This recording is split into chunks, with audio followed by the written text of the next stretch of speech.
Hello દોસ્તો, આજે આપણે બનાવીશું શક્કરપારા. જે પરફેક્ટ માપ સાથે કઈ રીતે બનાવાય એ આજે હું તમને બતાવીશ.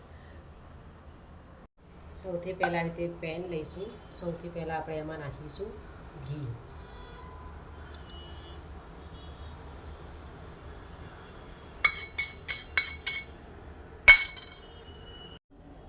પછી એડ કરીશું દૂધ.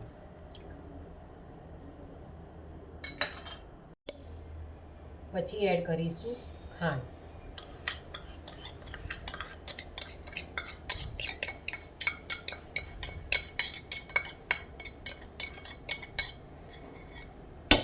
આ જે વાટકીથી આપણે ઘી લીધું હતું એ જ વાટકીના માપથી આપણે દૂધ અને ખાંડ ત્રણેય વસ્તુ એક જ માપથી લેવાની છે અને બધું આ રીતે પહેલાં મિક્સ કરી દેવાનું છે.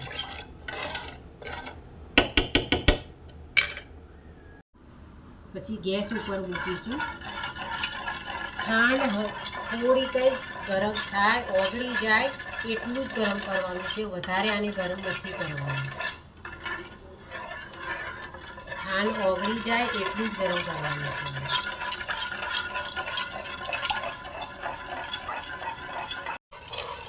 આ રીતે આપણી બધી જ ખાંડ ઓગળી ગઈ છે. આ આપણું દૂધ, ઘી અને ખાંડનું મિશ્રણ તૈયાર કરવું છે. આનાથી આપણે લોટ બાંધવાનો છે. પહેલાં લોટ નથી અને આ મિશ્રણથી આપણે લોટ બાંધીશું. આ પરફેક્ટ મિશ્રણથી આપણે શક્કરપારા બનાવીશું તો એકદમ સોફ્ટ અને ખાવામાં પણ સરસ બનશે. હવે આપણું આ મિશ્રણ બીજા બાઉલમાં લઈ લઈશું.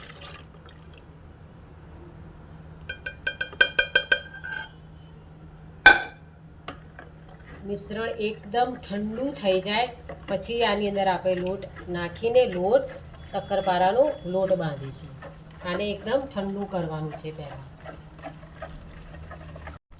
આપણું મિશ્રણ થોડું ઠંડુ થઈ ગયું છે. હવે આપણે એમાં લોટ એડ કરીશું થોડો થોડો.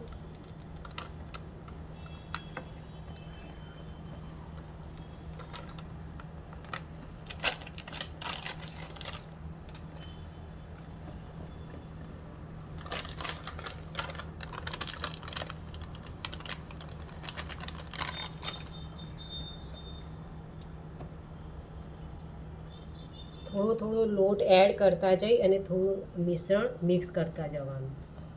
એટલે આપણને થોડો આઈડિયા આવતો જશે કે આપણે હવે કેટલો લોટ નાખવાનો છે. આ રીતે આપણો લોટ મિક્સ થઈ ગયો છે.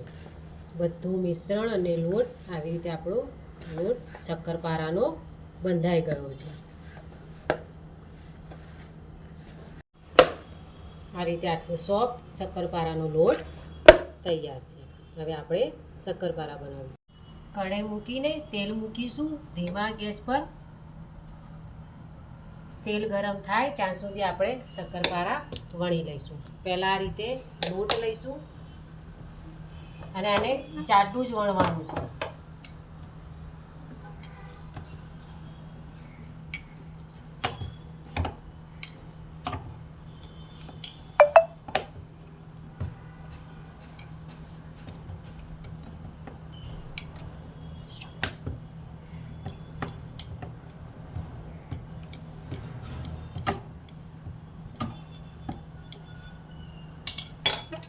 પછી ચપ્પાથી આપણે એને કટ કરી લઈશું શક્કરપારાના શેપમાં આ રીતે.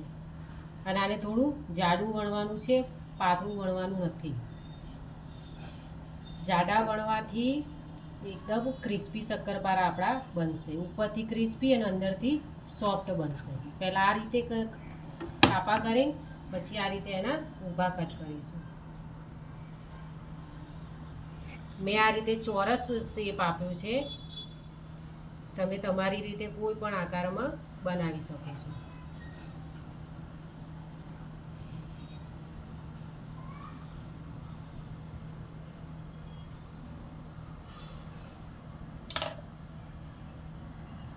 થોડું એ નાખીને ચેક કરીશું કે આપણું તેલ આવી ગયું છે. આવી જાય આ રીતે પછી બીજા શક્કરપારા એડ કરીશું.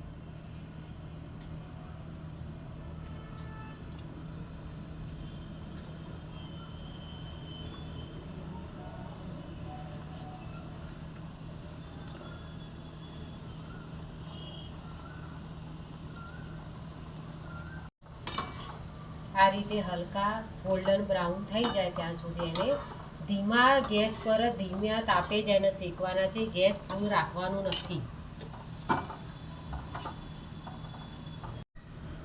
આ રીતે ગોલ્ડન બ્રાઉન કલર આવી જાય પછી આપણે એને આ રીતે પેપર નેપકિન મૂકીને કાઢી દઈશું, જેથી વધારાનું તેલ નીકળી જાય.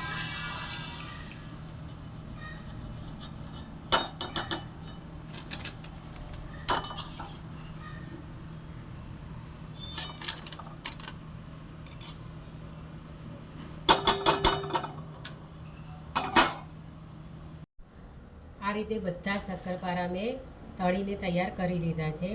હું તમને તોડીને પણ બતાવીશ કેટલા સોફ્ટ અને કેટલા ક્રિસ્પી બન્યા છે. તમે પણ તમારા ઘરે આ રીતે જરૂર ટ્રાય કરજો. મેં જે રીતે કહ્યું છે એ રીતે તમે બનાવશો તો તમારા પણ આવા જ ક્રિસ્પી અને સોફ્ટ શક્કરપારા તૈયાર થશે. એટલા સોફ્ટ અને ક્રિસ્પી બનશે કે જે તમે બહાર બજારથી પણ નહીં લાવો એના જેવા જ તમારા પણ આ તૈયાર થશે.